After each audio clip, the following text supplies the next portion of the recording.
What? She couldn't. She wouldn't. But guess what? She is. Hey guys, DB Rai here, and today I am continuing with What If Sailor Moon Was in Dragon Ball Z? And, well, I think for our first addition to the Buu arc, the last video I uploaded, was definitely a crazy start to proceedings. Now, I think things are about to get even crazier, as, the Dragon team have, begun pursuing Supreme Kai, who is of course pursuing Sailor Star Healer and Sailor Star Maker, who have ran off with Gohan's energy in this part. Because yes, Sailor Star Healer and Sailor Star Maker are our two individuals who have come under Barbady's spell rather than Spopovich and Yamu in this timeline. I thought that'd be pretty cool. Anyway, so pretty much with that, meanwhile, Sailor Starfighter has also crash-landed into the arena. She's all wounded up, damaged, may or may not make it. So, needless to say, they've got to get her healed up pretty quick. Luckily, Kibito had just finished up healing up Gohan, and so, with that, she's pretty much... Sailor Starfighter's pretty much, we gotta go right now, which you don't have to tell them twice because Kibito kind of already knew that, and Videl insisting that she go with him, goes with him, and well, where is Chibiusa at this point in time? Well, she didn't actually witness the attack on Gohan. If I actually said she did in the previous part, I apologize, that's an inconsistency. My bad. Nah, she was at the tournament grounds getting someone to eat, some sweets, some cakes and things. We know how specifically members of Usagi's family love their sweets.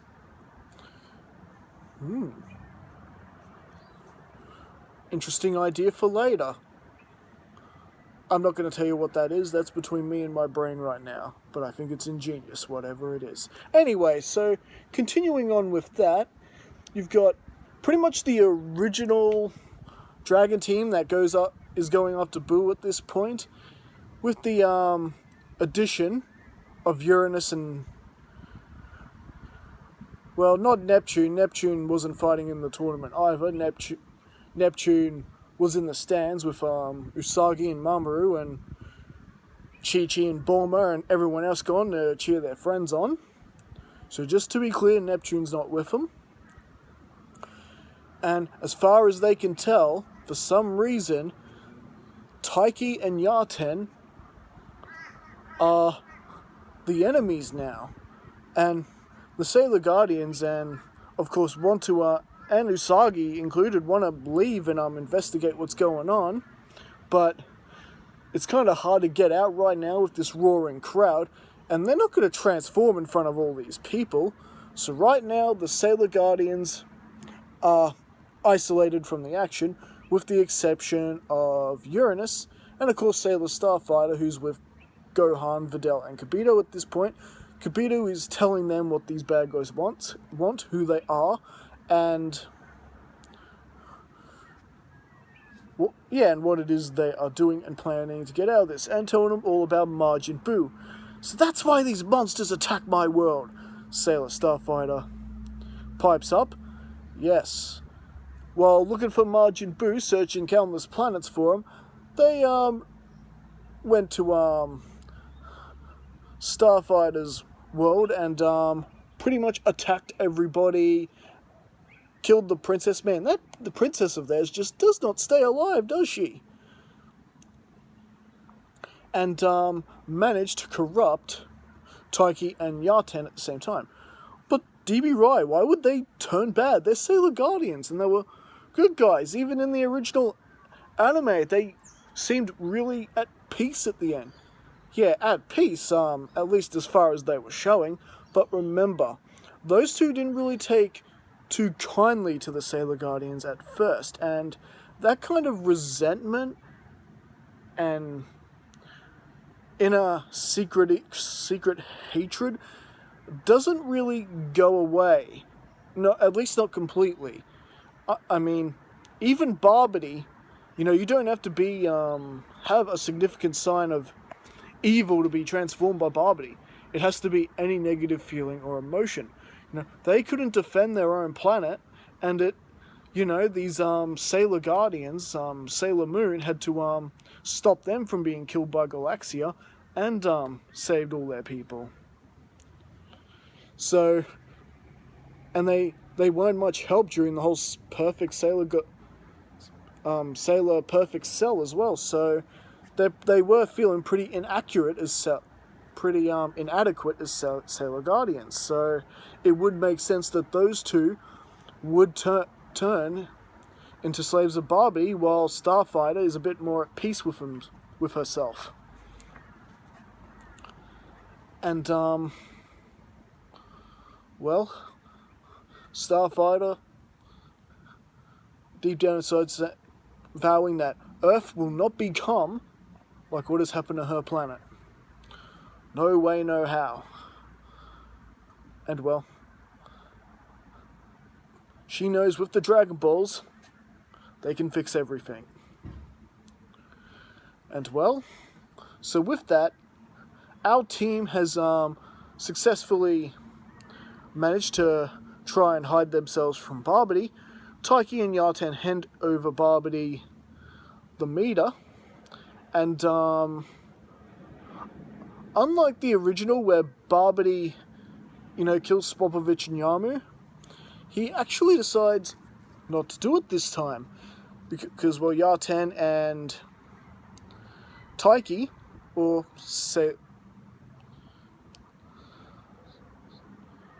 Sailor Star Maker and Sailor Star Healer, just straight up tell them that they've been followed, and we know these people as well. Yeah, the Z Warriors and the Sailor Guardians. You're gonna need our help if you want us to stop them. Otherwise, all of our plans to resurrect Majin Buu are gonna go up in smoke. Oh, really? Well, I suppose it's a good thing I never intended on disposing of you. Such powerful lackeys are so hard to come by these days, and it looks like they brought the Supreme Kai with him. Yes, I can finally make him suffer for what he did to my father. I never imagined we would succeed in our goals so quickly. Now everybody come on in. You can fight as stage 1, Pui Pui. And,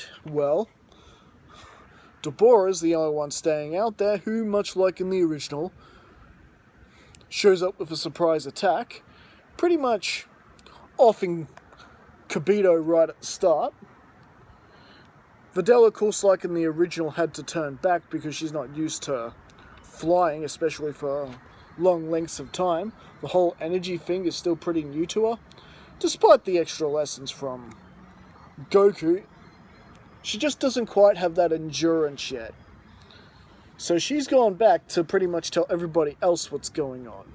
Running into Trunks and Goten on the way, who do what little boys do. However, she does manage to find Usagi and the others, and Chi-Chi and all that, and fills them all in to what's going on. And basically, Usagi immediately is dispatching her Sailor Guardians to investigate. That's Mars, Mercury, Venus,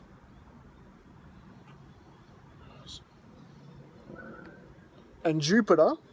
And of course, Pluto, Neptune, and Saturn are going to be joining them as well. And you're probably wondering, why aren't Mamoru and Usagi jumping into action? Remember, Usagi is now officially Neo Queen Serenity. And Mamoru is also now King Endymion.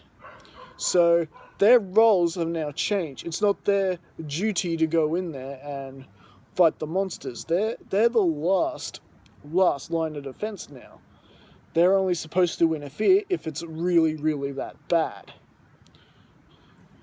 So, in a way, their roles are more like Kami now. Or Dende in this case. So, essentially with that, you get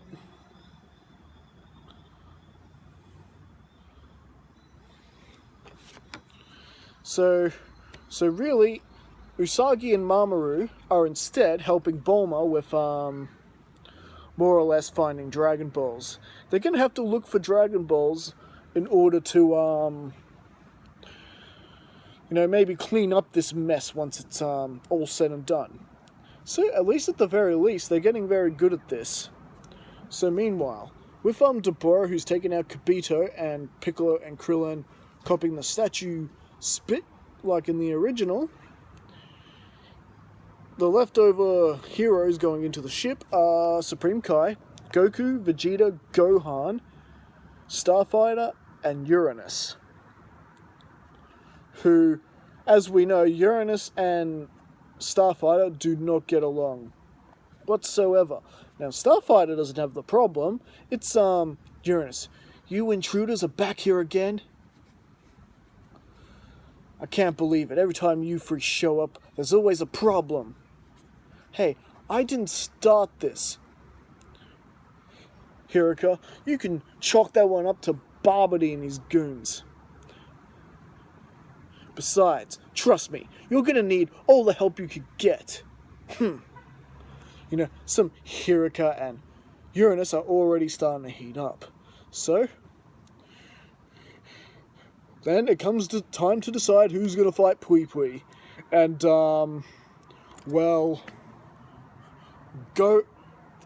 hilariously, Gohan, Vegeta, and Goku start playing rock, paper, scissors like they do in the original. And Uranus and Starfighter and Supreme Kai just looking at this with disbelief. Do they not understand the gravity of this situation? Oh, don't worry, they do. They're just blockheads. Starfighter just sort of laughing a little bit. And, well, in the end, Vegeta wins, and you've got Pui Pui getting beaten up, much like they do in the original. Pui Pui getting dominated by Vegeta, beaten easily. And then next, it's Goku's turn to battle with,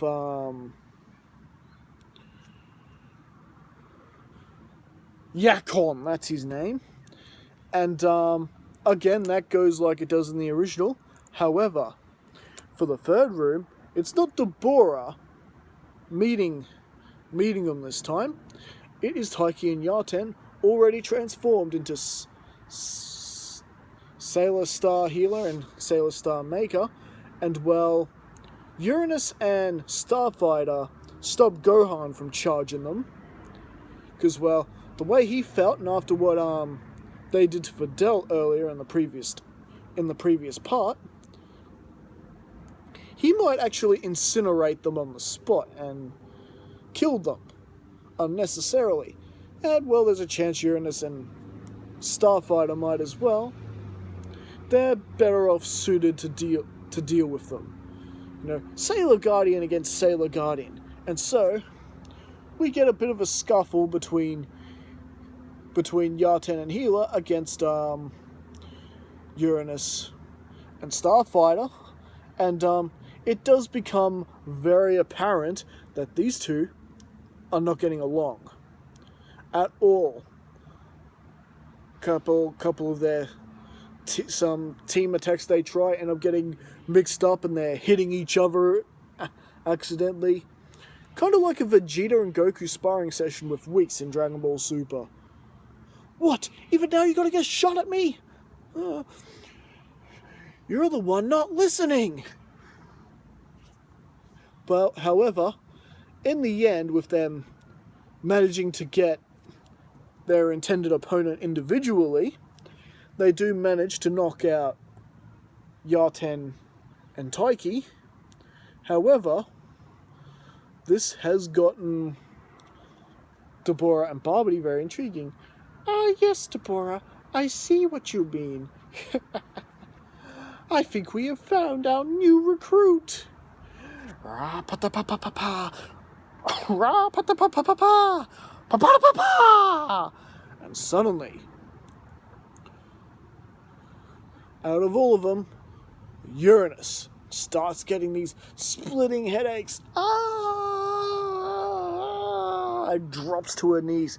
She is in pain. Oh no, it's Barbary's magic. He's trying to recruit her. Uranus, fight it. Uranus, don't you dare give in. Starfighter talking. And, yeah, well, needless to say, Uranus does give in, and we've got Majin Uranus. I know, Majin Uranus instead of Majin Vegeta. And her anger and frustrations are focused solely on Sailor Starfighter. You know how in the original anime we never got to see a Sailor Starfighter and Sailor Uranus fight between each other? I don't know if that happens in the manga because I haven't read the manga. But in this What If, we are getting that right now. And well, much like Vegeta, Barbary is having a bit of trouble having Uranus under his full control. The only thing she cares about right now is besting Starfighter and putting this outer solar system intruder, as she puts it, in her place once and for all. And so, with that,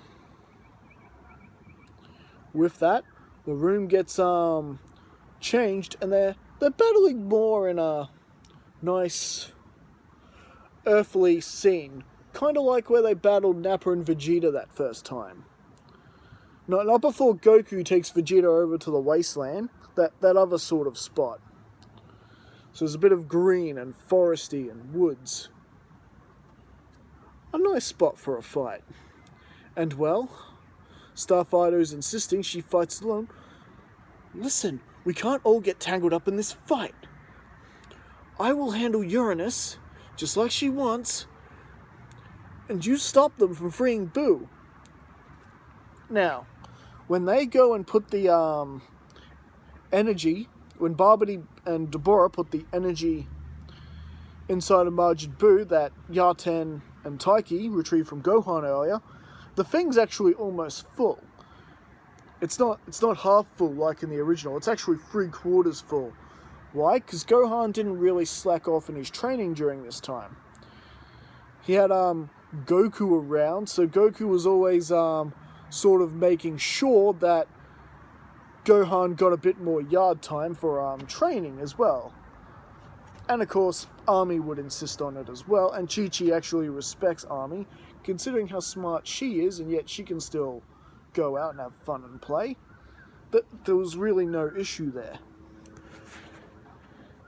And so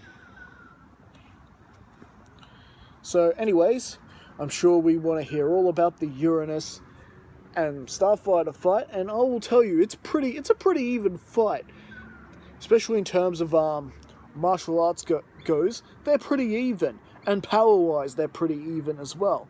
Even with Barbary, with the power-up from Barbary's magic, the fact that Starfighter knows and understands Uranus and vice versa keeps them all in equal footing. So it's a pretty intense battle between the two. I don't understand it, Uranus.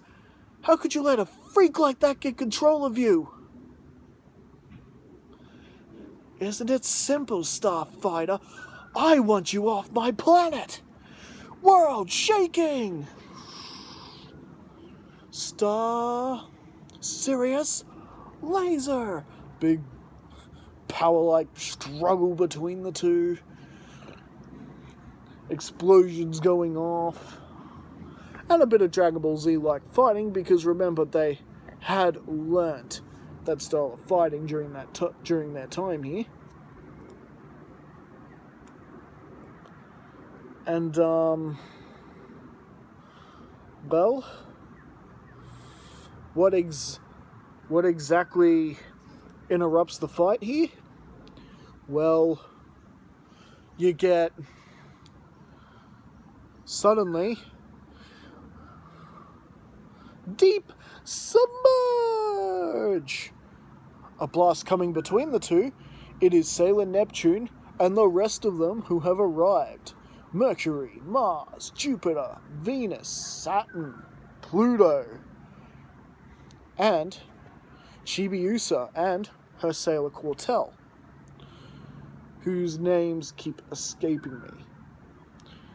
So they're all wanting to know what on earth's going on here, and Neptune is trying to talk Uranus down. I thought we went over this, Uranus. The Starlights are not our enemies. You can think that if you want. But clearly, Uranus is not entirely herself at this point, and then they notice the margin sign. And of course the others recall seeing Taiki and Yaten with those same signs. And Chibiusa is the one to speak up. It seems the enemy is taking control of our friends. Don't worry, Uranus, I'll have you back to normal. And with that, she waves her rod in the air, using her own silver crystal, and power with it, in an attempt to change Uranus back. And it actually does work. After all, it is magic as well. And it's actually more powerful than Barbady's. And well, even Barbody can sort of sense this radiance, this light coming from the distance. What's going on here? And well, you've got Goku, Gohan, and Vegeta, pretty much all of them working together as a team to take on Deborah.